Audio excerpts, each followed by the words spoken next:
अप्रतिम झाला आहे ना आपला पनीर पुलाव। मी विदुला, मी तुमचं स्वागत करते विदुलास रेसिपीज मराठी चॅनलमध्ये। आज आपण बनवणार आहोत पनीर पुलाव। चला तर मग बघूया काय काय साहित्य घेतलंय मी यासाठी।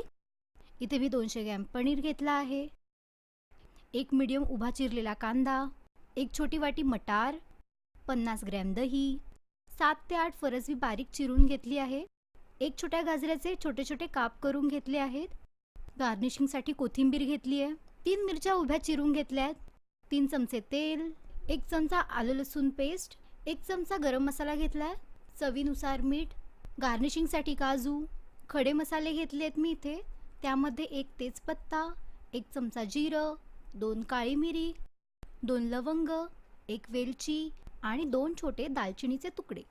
इथे मी 1 कप बासमती तांदूळ घेतला आहे, छान धुवून 20 मिनिटं भिजवत ठेवायचा आहे हा, आणि नंतर चाळणीत काढून घेऊन पाणी पूर्ण ड्रेन करून घ्यायचं आहे। आता एक कढई घेऊया, छान गरम झाल्यावर 1 चमचा तेल टाकायचं आहे।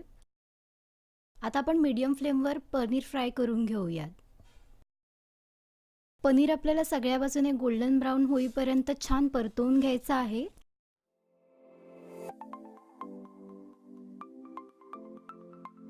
पनीर फ्राय करून झाल्यावर काढून घेऊया। उरलेलं तेल टाकूया आता आपण आणि खडे मसाले ॲड करूया। मीडियम फ्लेमवर आपण परतवून घेऊया। आता आपण कांदा ॲड करूया। कांदा छान गोल्डन आणि मऊ होईपर्यंत परतवून घ्यायचा आहे।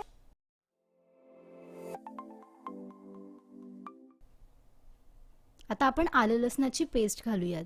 आपल्याला या पेस्टचा रॉ फ्लेवर जाईपर्यंत छान परतवून घ्यायचं आहे। आता आपण मिरची टाकूयात, गाजर आणि फरसबी ॲड करूया। छान 2 ते 3 मिनिटं परतवून घेऊया आपण।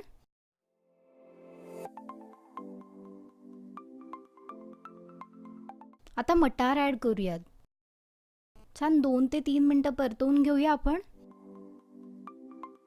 दही ॲड करूया आणि परतवून घेऊया। 2 मिनिटं झाल्यावर आता मी झाकण ठेवतेय। 3 ते 4 मिनिटं वाफेवर भाज्या शिजवून घ्यायच्या आहेत। आता चवीनुसार मीठ घालूया, फ्राय केलेलं पनीर ॲड करूया, तांदूळ ॲड करूया। तांदूळ ब्रेक होऊ शकतो म्हणून अलगद परतवून घ्यायचा आहे हा तांदूळ।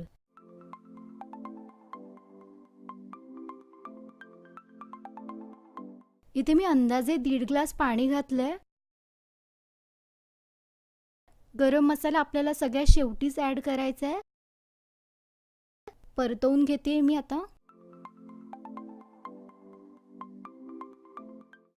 हाय फ्लेमवर उकळी येईपर्यंत शिजवून घ्यायचं आपल्याला हे। आता मी झाकण ठेवतेय। लो फ्लेमवर हा पुलाव आपल्याला शिजवून घ्यायचा आहे। 15 मिनिटांनंतर चेक करूया आपण। आपला पनीर पुलाव रेडी झाला आहे। खूप छान आणि सुटसुटीत झालाय ना। गरमागरम पनीर पुलाव कोशिंबीर, लोणचं, पापड बरोबर सर्व करूया। काजू आणि कोथिंबीरने मी गार्निश करून घेतलंय। तुम्ही सुद्धा पनीर पुलाव बनवा आणि कमेंट करून मला नक्की सांगा कसा झाला होता। Thank you so much for watching this recipe. मला सबस्क्राइब करायला विसरू नका। Like and share this recipe with your friends and family. Bye bye, take care, eat healthy and stay healthy.